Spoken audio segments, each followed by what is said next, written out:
Is that what? Yeah, so maybe should we start now? Yes, Okay, please. so yeah, so we're happy to have Jiang from Edinburgh to give us a talk on the derived categories of code schemes of locally free quotients. Yeah, it's all yours. Thank you for the introduction. And it's an honor to speak on this AGEA seminar. And the topic I will talk about today is derived categories of code schemes of local free quotients. So the plan is roughly follows. Oh, okay. Yeah. So first, I will talk about what are these code schemes and give examples. And then I will talk about the conjecture about the structure of the derived categories on these code schemes and the main results.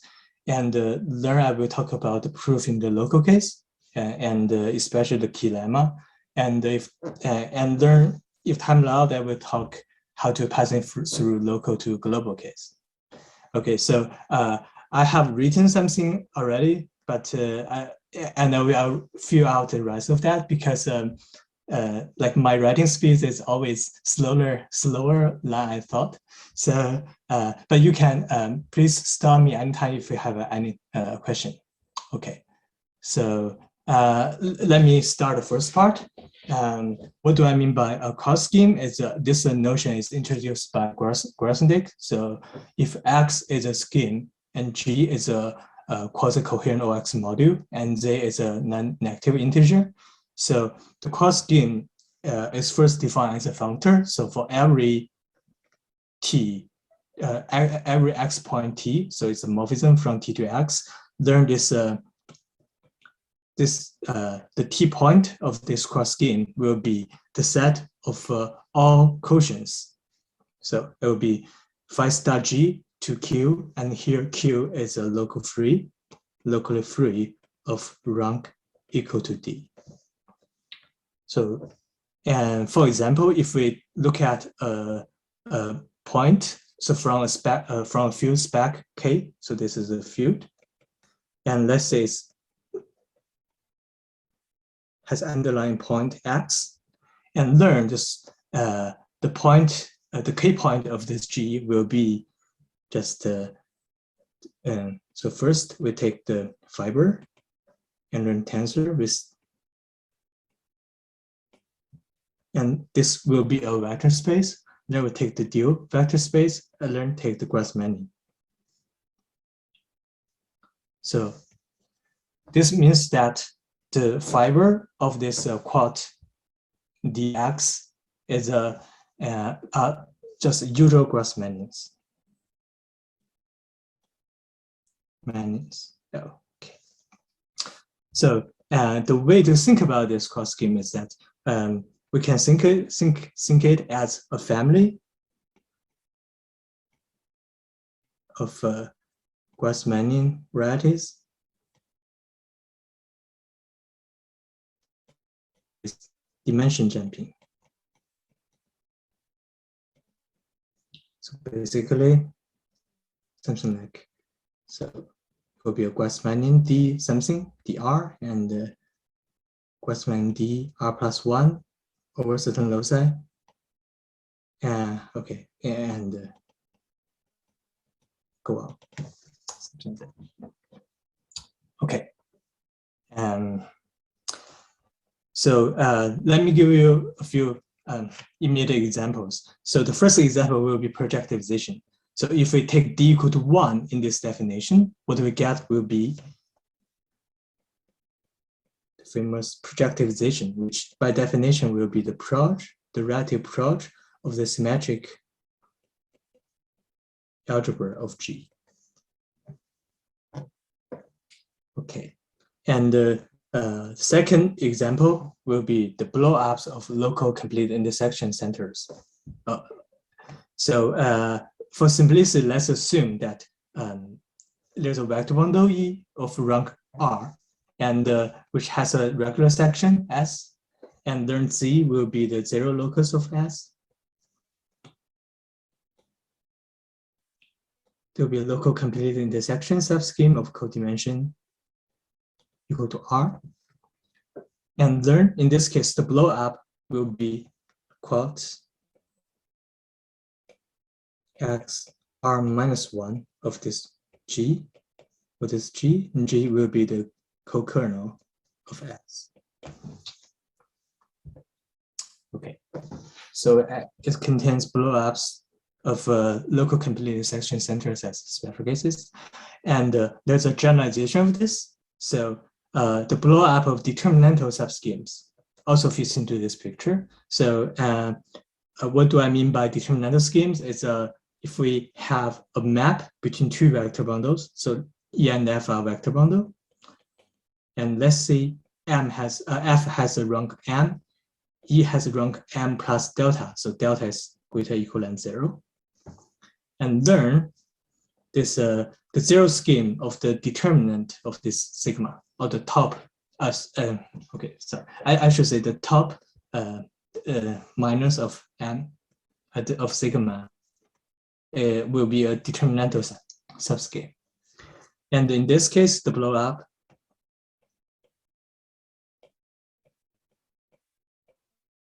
will be okay, so the same formula here. Here G is co-kernel of sigma. Okay, and one more example. So actually this should be the first example. So if G is locally free, and learn, in this case, this quad scheme is nothing but the usual corresponding bundle, but with the convention that we take the due. Okay. So far, any question? Okay. If no, let me continue.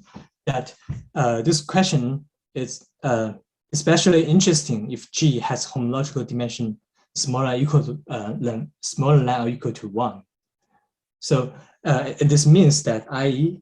that G Zariski locally, G has a resolution 2-term. So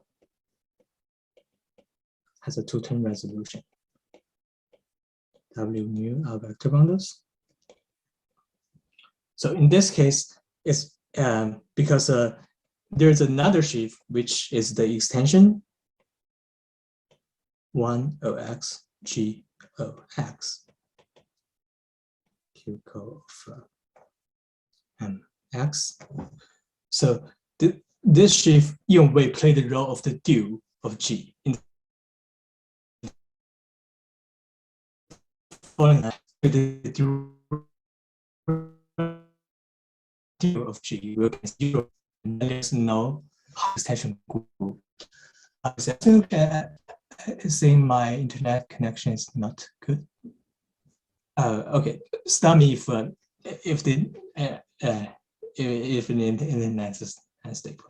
Okay, so in this case, this K essentially encodes the interesting part of the information of the derivative. So later I will talk about the relation between the Dirac category of quad DG and the quad D of K. But for now, let me give you a few examples to see how what G and K will be look like. So the first example will be if C is a smooth projective curve over C of complex numbers, and genus G, let's assume, is greater than or equal to 2. In this case, then we can consider X to be the Picard group. Like delta is any positive number. And X will be the Picard group on C of rank G minus 1 plus delta. So basically, it will be a collection of line bundles with degree G minus 1 plus delta.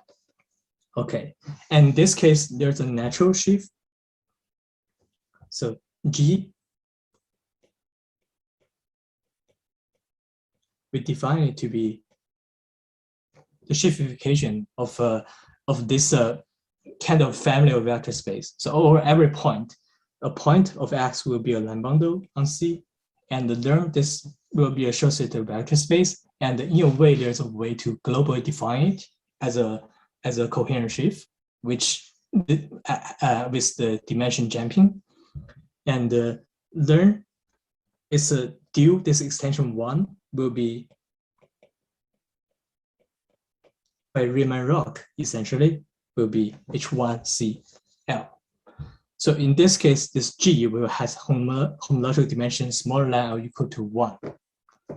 And this K will also have finite homological dimension. It will have dimension delta plus 1.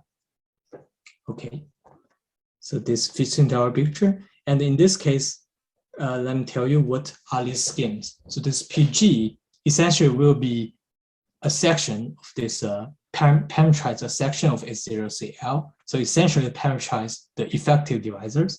So this will be the symmetric product. And this will be the other symmetric product, but with G minus 1 minus delta. And the quart is a higher dimensional generalization. So they are actually the so-called the moduli of a linear series. So let me write down, okay, I hope I write the notation correctly. So G minus 1 plus delta RC. G minus 1 minus delta RC.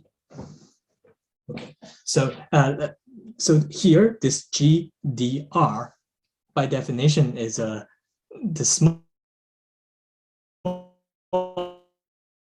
G is the linear dimension R of degree D on C.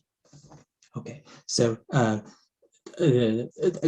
follow the notation of the famous like ACGH book, the geometry and algebra curves. So this is notation there. Okay, so so far any question for this example? Okay, if no, so let me just mention for curves, there are also higher dimensional analog.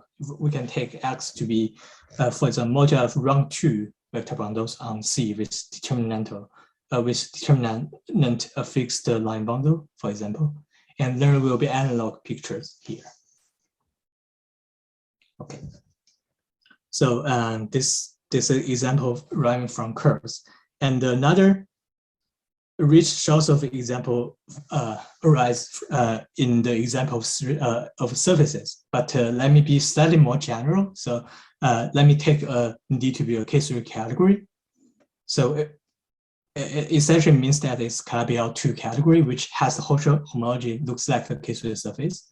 So for example, if D is given by a direct category of S as is K3 surface, then it will be an example of K3 category. And there will also be like non-chemical K3 category.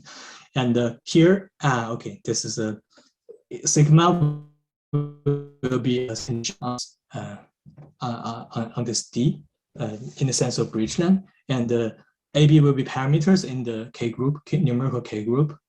And let's assume that they form a primitive basis, and such that they have this numerical relation. So basically, it looks the central charge will look something like this. And then let's take S to be the product of moduli. So this M sigma A will be moduli of stable objects, which with this numerical class A, and M sigma B will be the moduli of stable objects with numerical character B. Okay. So learn in this case, they are very natural shifts. Okay, so let me get the direction correct. So there'll be this moduli of extensions. Sorry, the shift of extensions be A, which then parameterize, which is certification of all the extension group. So object here will be A, B, and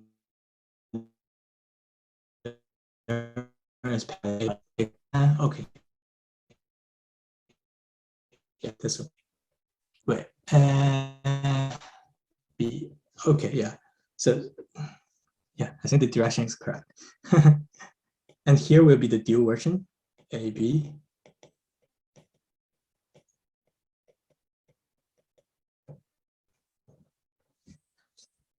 Okay, so in this case, because our numerical condition means that G is somehow larger, so this G will have homological dimension 1, and the other will have homological dimension chi plus 1, where chi is the Mukai pairing AB.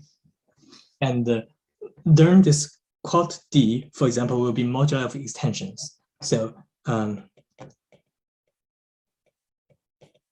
be objects somehow looks like this, and the modulo equivalence. So and similarly for quad D of K. So let me omit that part. Okay, so this formulation is kind of abstract, but actually contains a lot of interesting examples. So for example, if we consider the case of D is actually given by a K3 surface, and let's just assume for simplicity that Picard group, Picard number of S is 1, so H will be an ample generator.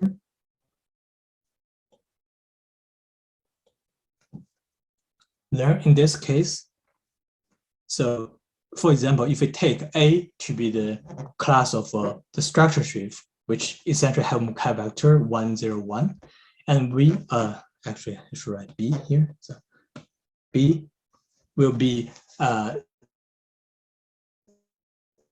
just the number, so R and S, but H will be the ample class, and R and S can be taken the arbitrary into integers. And then in this case, so because of the modular of OS is a spherical, so the modular of OS is just a point. And so this X in this case is nothing but the basic moduli of stable sheaves.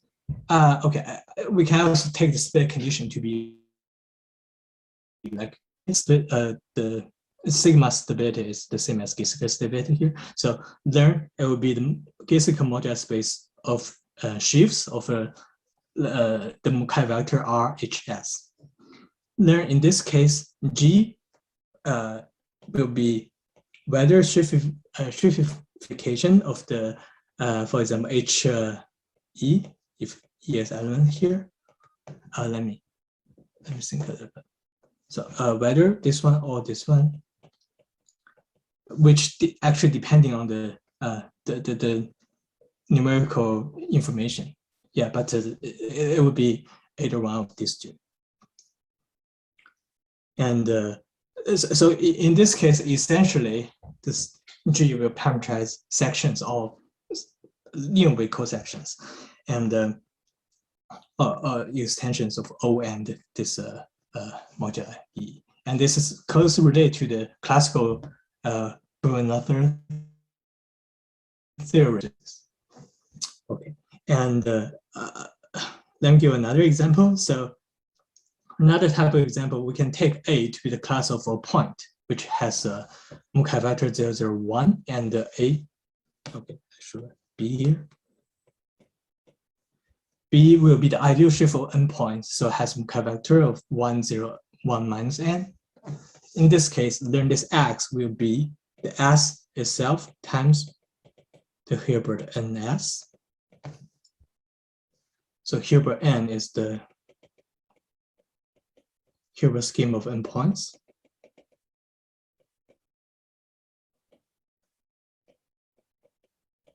S. And then in this case, G will actually, we can take G to be the ideal sheaf of Zn. We'll hear Zn is a universal universal sub-scheme.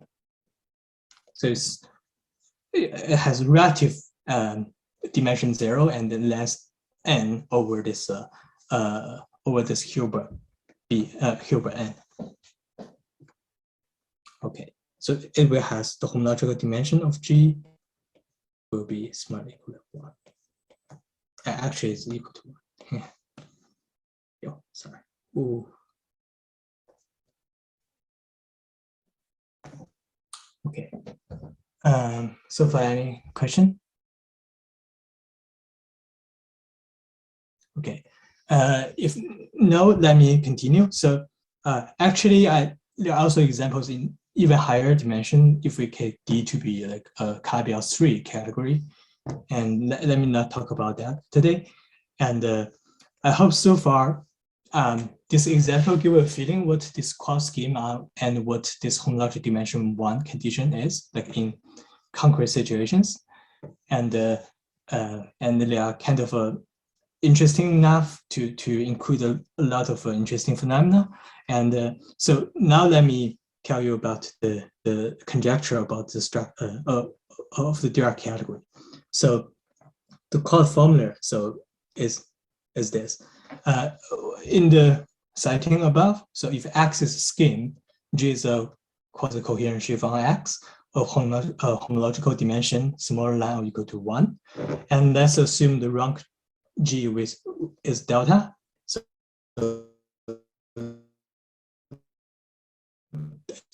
negative due again and fix the positive integer. And so this is fixed. So the goal is to, I want to describe the goal somehow. I want to describe the Dirac category of quad XDG. And so as reveal this conjecture, the conjecture is first we assume there's a certain tau independent condition, dependent base change from this universal situation. So if we, for example, so this is actually is a very concrete condition. If we assume X is Kolmogorov, for example, if X is smooth, then this diagonal condition, this co-independent condition, exactly equivalent to this this pair has expected dimension. Means that they both have expected dimension and their fiber product over X have expected dimensions. Okay, so the condition is as long as this diagram, this expansion complexes E alpha parameterized by first a number I from 0 to the minimum of the m delta, and second there will be a Jiang diagram. So this alpha will be a Jiang diagram.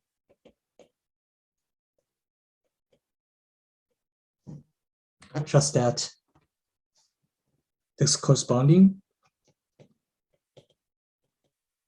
is fully fixable.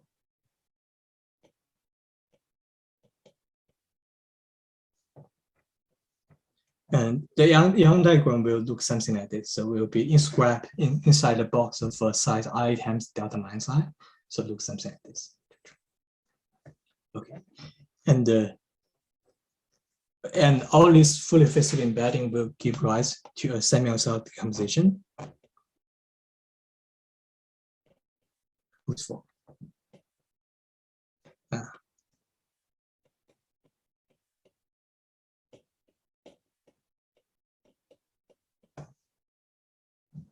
Okay, so this is the conjecture. Where here the Dirac category symbol means that whether it can be taken as perfect complexes. This is bounded pseudo-coherent category.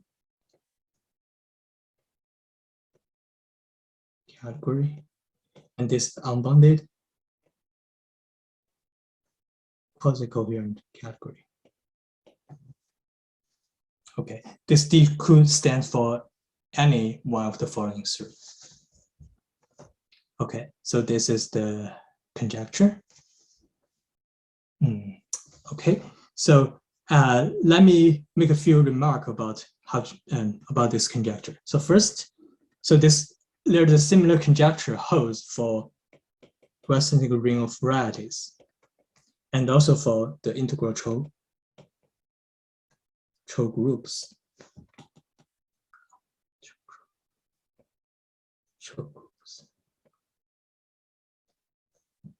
CH ultra motives. So H. and this is done in my work last year. So this kind of this numerical, this commutative version of this formula somehow motivates this non-commutative conjecture. And second is that in this conjecture, I did not specify what this fully Mukai kernel EI alpha is. So there are actually two natural choice for this EI alpha. The first will be vector bundle choice.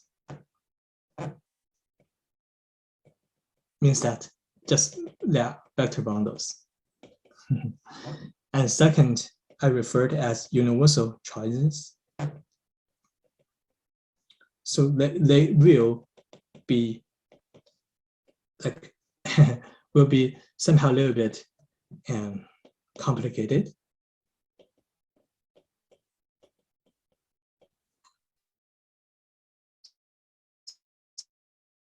So you complex to derive the Schur functor. So in this talk, I will focus on the case that when the full Mukai kernel are all given by vector bundles. So we'll focus on this. Okay. So finally, question.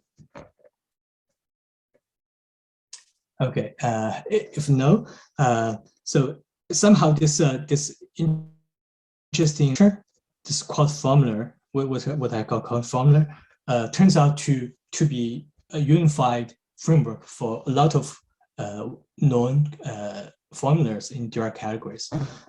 For example, so this formula somehow contains first Billings and Orloff's projected bundle formula and the Kapranov's Grassmann bundle formula, as you can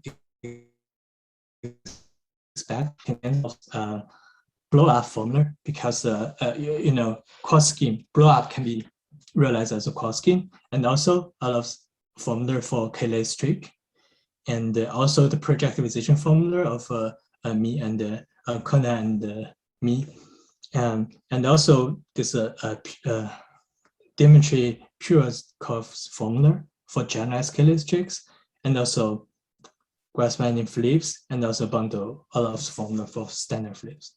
So somehow it's provide a unified framework for a lot of non-Dirac category formulas. And in fact, in these cases, somehow our approach can allow us to relax the regularity condition, the usual smoothness condition on the ambient schemes, and also provide like more statements on self functors instead. Okay, so on my hand is it has this relation with all the known formulas, and on the other hand, it also leads us to some new phenomena. So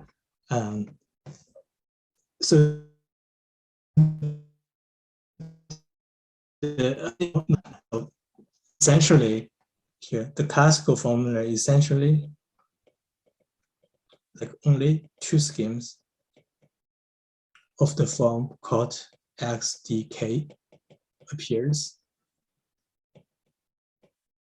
on the right hand side. So basically we're decomposing one scheme in terms of two schemes, but there'll be like many different copies of that. But in the more general case, there will be like 3 or 4 schemes involved. Okay, so let's continue. The main results that for simplicity, let's assume X is Kolmogorov over a field of characteristics 0. And in all these following results, let's assume the tau independent condition holds. So the first is, let me call it theorem 0. So it's a general statement. So for this quad x dg pi to x, and by definition, so because it's by its modular interpretation, it comes with a universal quotient, tautological quotient. And here QD is a universal quotient bundle of rank equal to D. Okay, And first result is if D is smaller than or equal to delta, then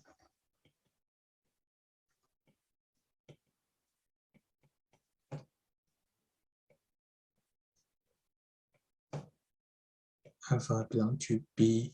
I think it should be D minus, wait, be D here, so it will be delta minus D here.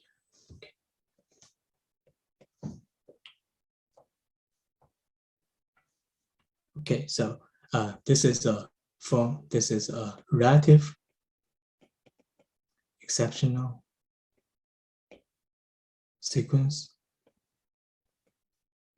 over X. So here, this is the Schur functor, the usual Schur functor, and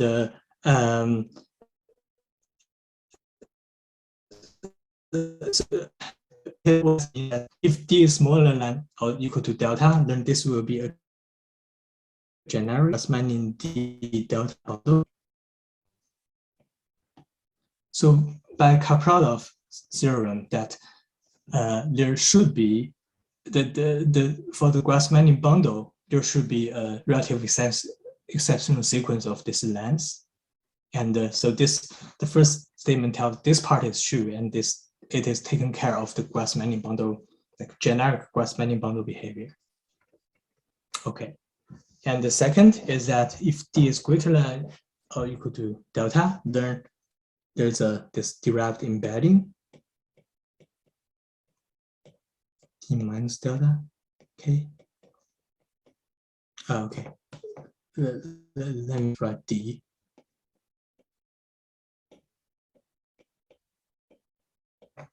So this is somehow it's the Grassmannian flip phenomenon.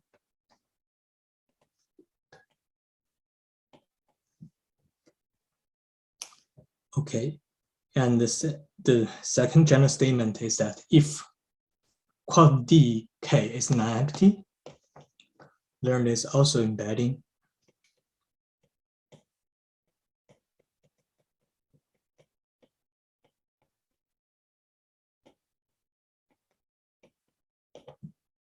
so this will be the virtual flip phenomenon. So this quad dk and quad dg, they are have very different dimensions in this case, and but we can understand it as a virtual flip.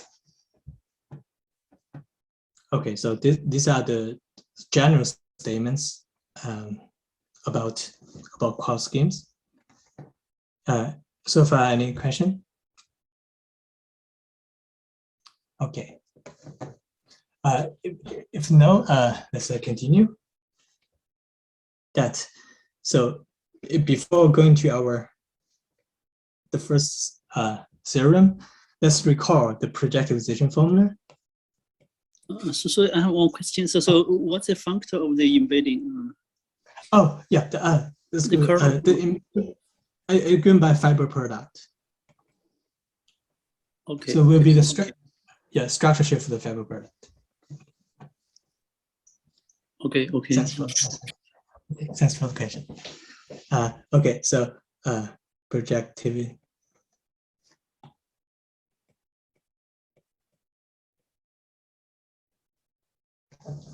So the case of D equal to 1 is the projectivization formula due to Conan and me, and states that the Dirac category of G looks like this. And there will be let me just delta copies of dx. Okay, so this K, of course, is, as always, will be the extension 1 of G. So now we look at the case of D equal to 2, and this has a very interesting and similar behavior. So first, it has one copy of D quad 2K. So this will be the virtual flip. virtual flip. And second will be delta copies of the derived category of PK. And thirdly, it will be delta choose 2 copies of the derived category of X. So this is from the general theorem that will be given by relative exceptional sequence. Okay. So this is the first theorem. I will call to formula.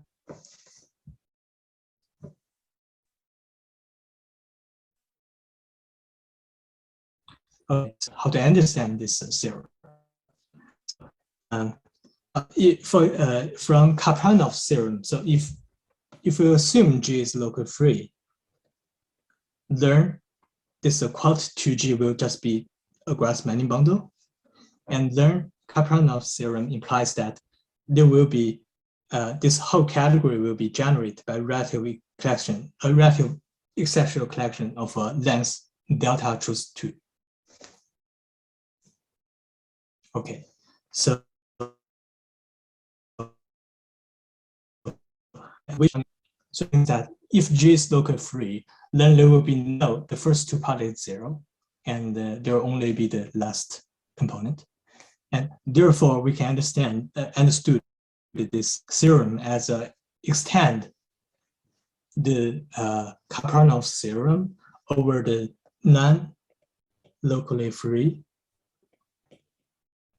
locus of G. So okay, so for example, if we write a picture, draw a picture here, and then we know that in general this quant 2G generically looks like a Grassmann 2 delta bundle,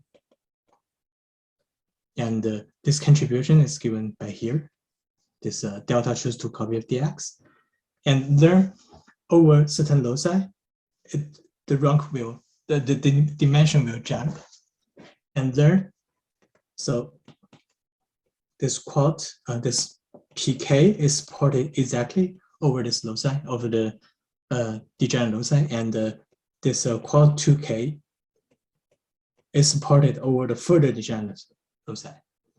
So means that this so we can view this theorem as correcting this Grassmann bundle formula over the non-local free loci, and the correction is exactly given by the derived categories of the due in a way. Okay. And so, any question for this theorem? Okay. If no, let's continue. So the second theorem is kind of a dual situation of above. So it goes like this. So if I have a map, for simplicity, let's assume there's a map between vector bundles W and V over X, and of rank M and N. And then, so therefore there will be this degenerate loci, Yi will be the loci where the rank of this sigma smaller than or equal to I. So there will be closed subschemes, and the Y0 will be the rank is 0, the sigma is 0, and contains Y1 containing Y2, and all the way to X. Okay, this will be a stratification by rank. And then in this case, this YL plus for any L from non-negative integer. So this quant X and minus LG will be somehow birational to YL, and this kind of they are partial desynchronizations of this degeneration loci. So there, and for example, the relation between Y1 plus and Y1 minus is exactly the standard flip. And the relation of Y2 plus and Y2 minus is like a two-step stratified flip.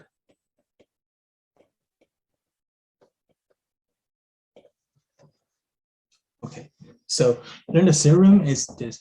So for the first one, like bundle of Orlov theorem give a complete description of this situation. And for the second one, now we have this following result. So first will be delta choose 2 copies of dy0, and then delta copies of dy, d1 minus, and then one copy of d2 minus. Okay, so let me give a remark here. So because this one is a flip, hence this embedding is exactly the embedding induced by this flip, and this the flip kernel is given by the structure shift of the fiber product, and then the following two copies somehow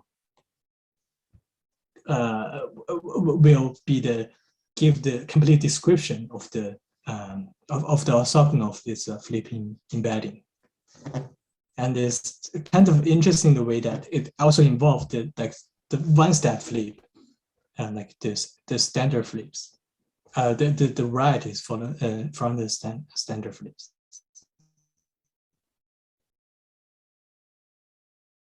Okay, so and you could see that from this formula is somehow could be viewed as a dual situation of the above one, and also the proof is somehow the due to the. It's very similar to the quad 2 formula above. Okay. Okay, this is the second theorem. If no question, let's go further to the third theorem 3. So for this one, let me just formulate in a vague way that if the rank is smaller than or equal than 3, then the conjecture holds. Okay, and but let me give a few interesting examples. For example, if the delta equal to 1 and d equal to 1, this is a very special case, and learn this recovers a theorem that I have with Conan, that if X is a regular scheme and Z is any, like Cohn-Margolli,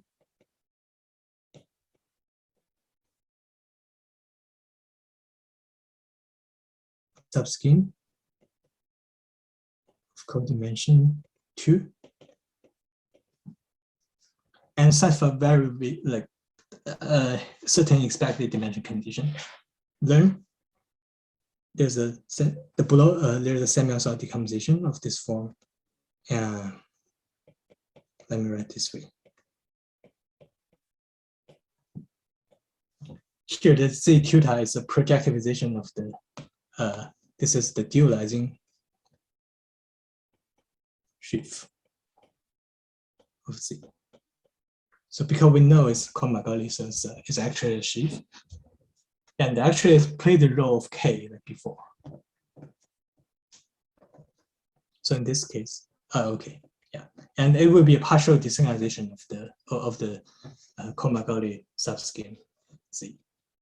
Okay, so it's kind of a generalization of the usual block formula, but with Z replaced by the projectivization of dualizing sheaf. Okay, and so now we can generalize to this situation in the following sense, that if let's assume X is Cohn-Margolli and Z is a determinantal,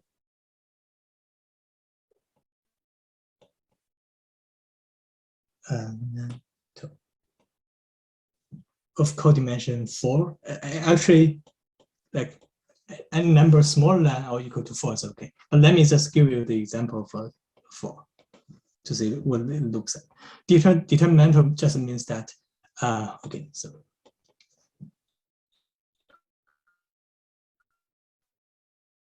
There's a map and there are vector bundles and greater than m, and there will be 0 locus of the top exterior power.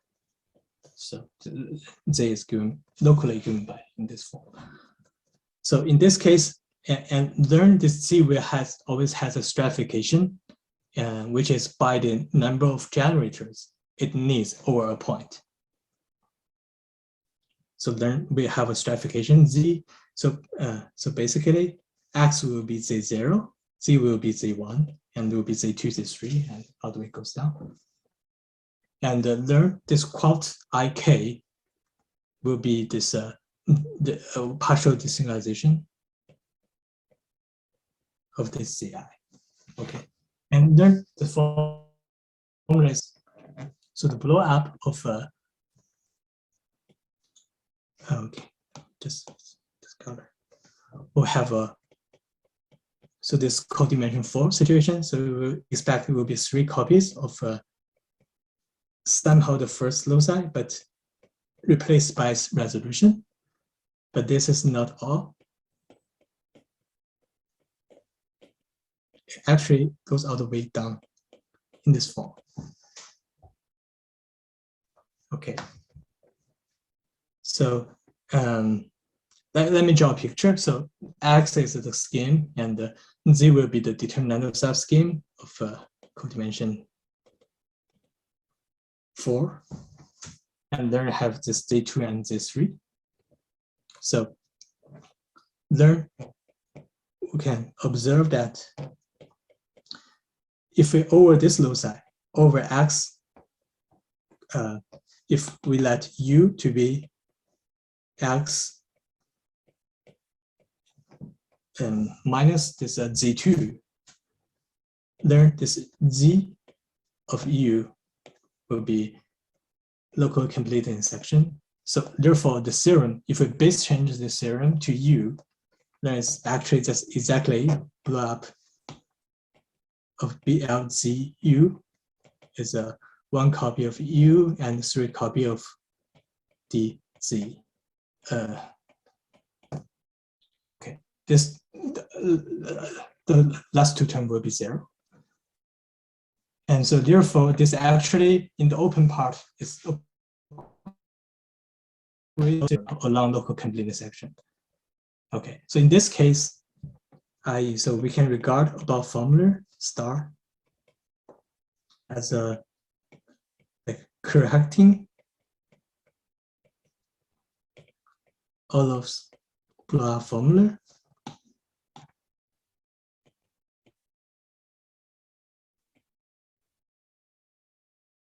over the non-locally complete intersection loci locus of Z. Okay, and the correction is exactly given by the resolutions which is supported over this. It's a non-complete intersection. Okay, and also here this is also a virtual flip phenomenon. So they simultaneously happens. So this could be regarded as a somehow like first order correction for the Hollow's formula. Okay. And so for any question for this?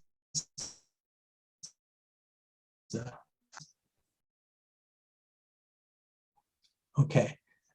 If no, let's now talk about the proof. So how to prove these results. And the idea of proof is, so the idea roughly is, so first, locally, we prove that in the universal local situation, when X is total space of a homomorphism of a 2-vector space. And then, using the machinery of a relative Fourier transform, will be the framework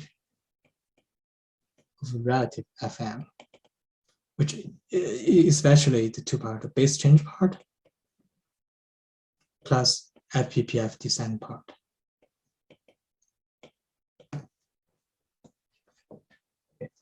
So now let's focus on the local situation.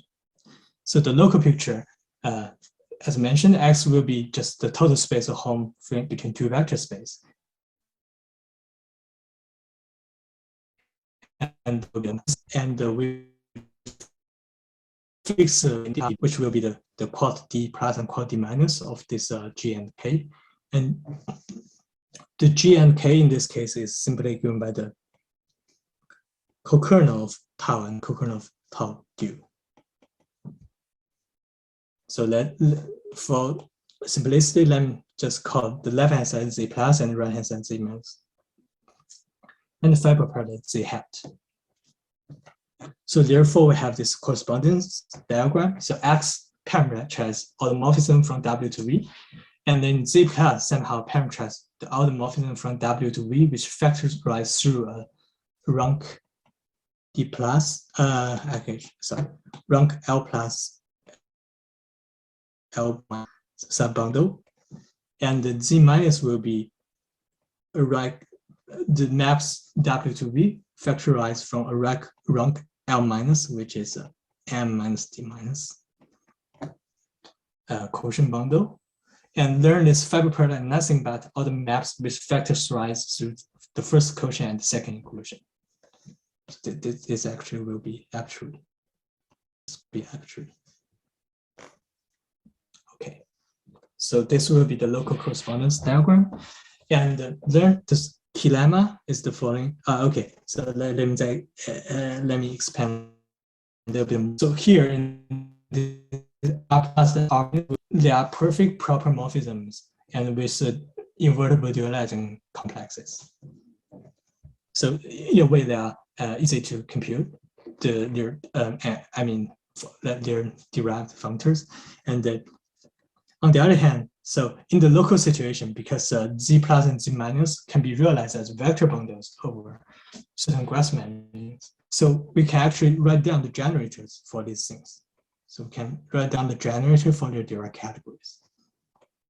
Generators. It's easy to describe, and looks like this. So the generator of the perf Z plus, of the Dirac category Z plus, will generates by Young diagram of this larger box.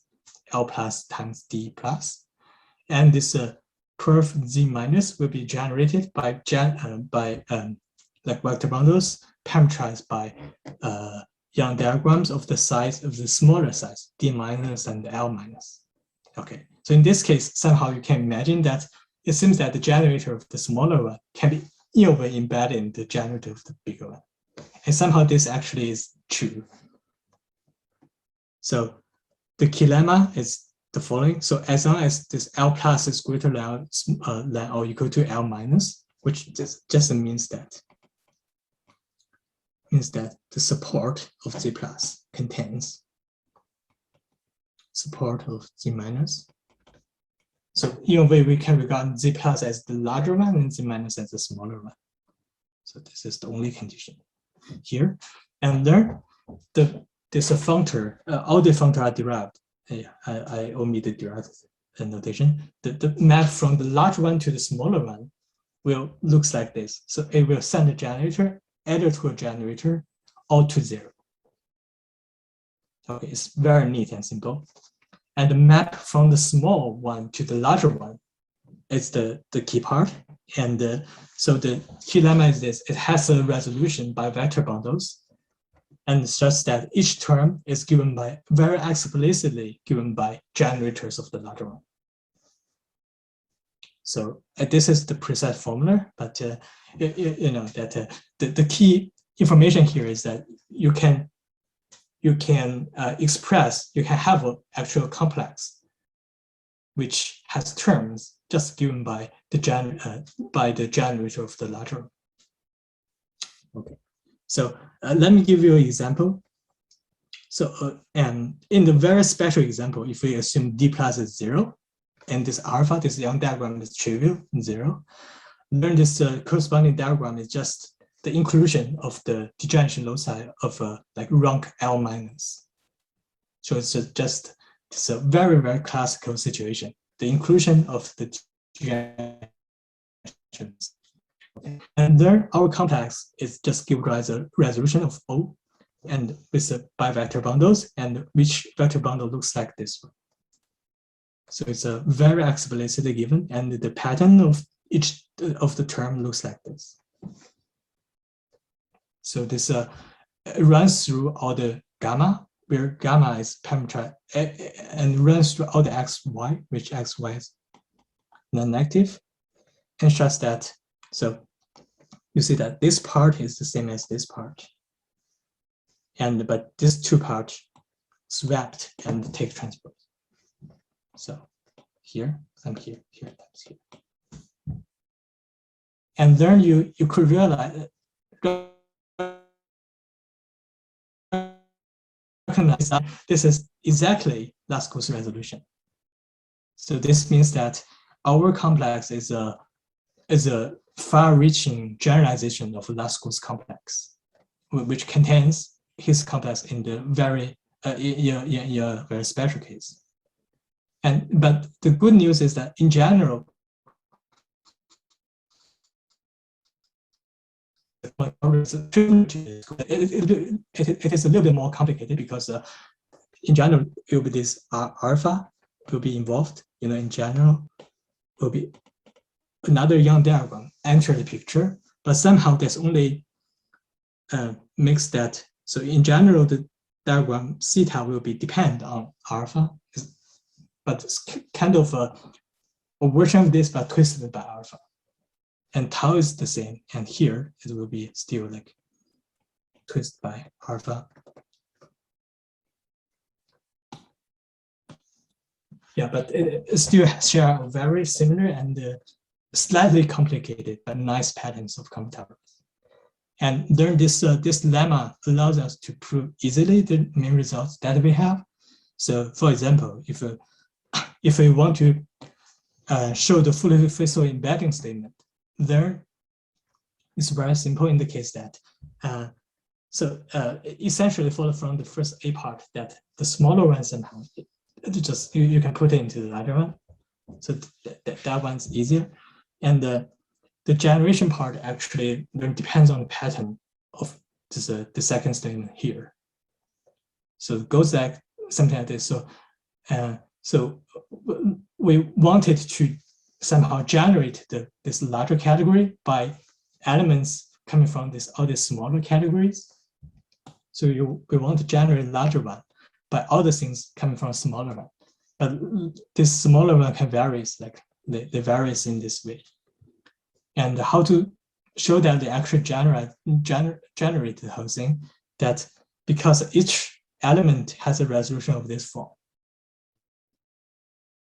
And then write the correct induction patterns.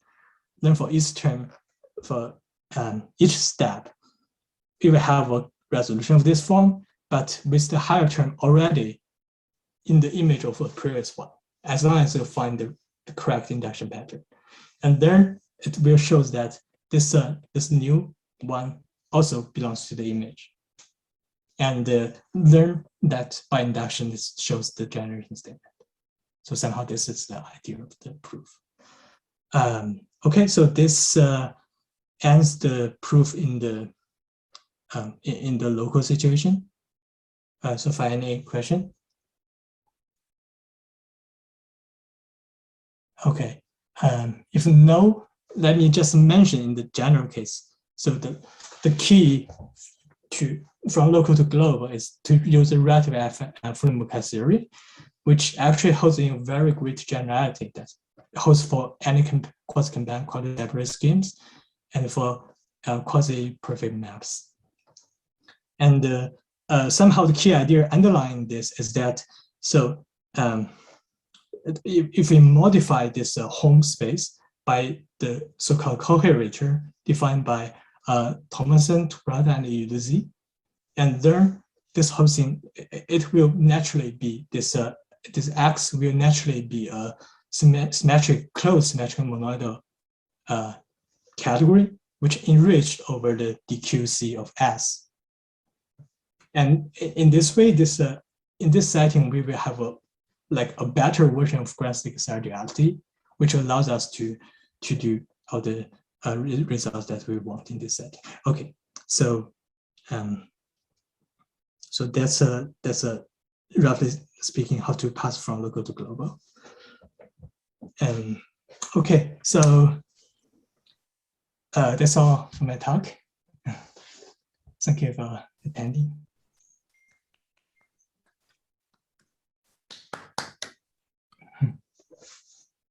Very nice. Yeah. Any other questions? Comment? It's a good work. Yeah. Thanks.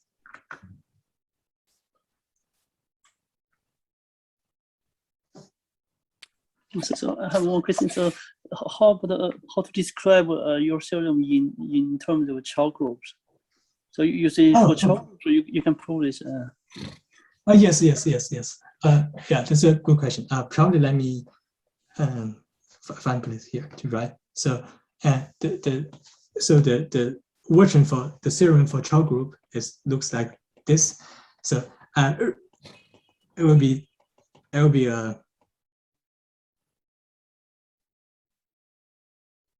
XD. Okay, but for child group, actually, I need this assumption that assume all degeneration loci of G have expected dimension. And then there will be a decomposition of this one. So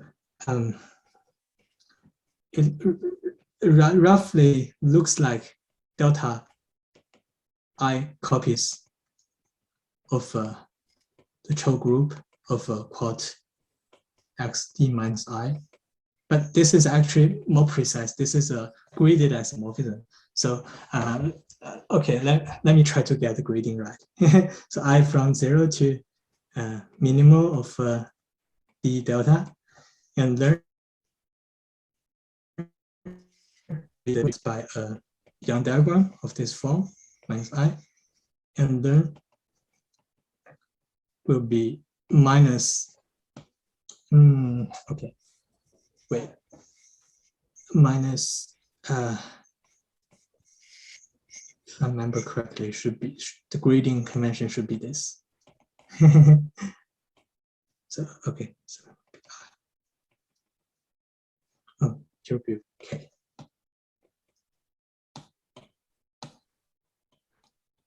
Okay, so the theorem is looks like this.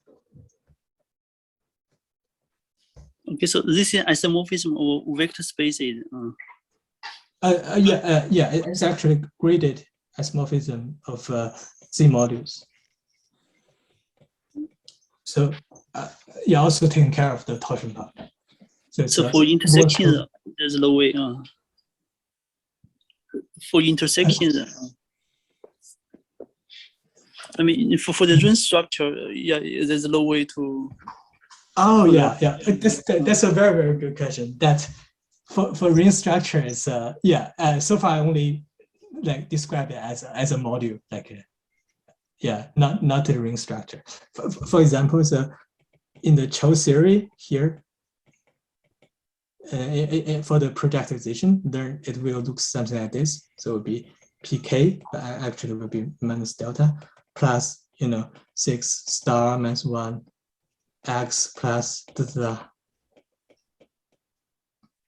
minus delta plus 1. So this part looks like the usual formula for the grass for project bundle. So so this is I only showed the SC module, but actually it's a very, very interesting question that how does the ring structure works. So essentially it should be somehow to the project bundle formula, but then this will be this essential new contribution of this extension 1, which is like a stratified sheaf. Yeah, so far I don't know how to describe the ring structure in terms of this, but this is interesting and a very interesting question. Okay, thank you. Thank you. You have a preprint or publication out of this talk today? Love to see. Wait, sorry? Have you written down the design that you presented today? Oh yeah. Actually, I already have it. Yeah, I already have it on my web page. So if you want to look at, not on the archive. not yet. I'm still like correcting some grammar mistakes and things like that. Okay. Yeah. Yeah. Okay.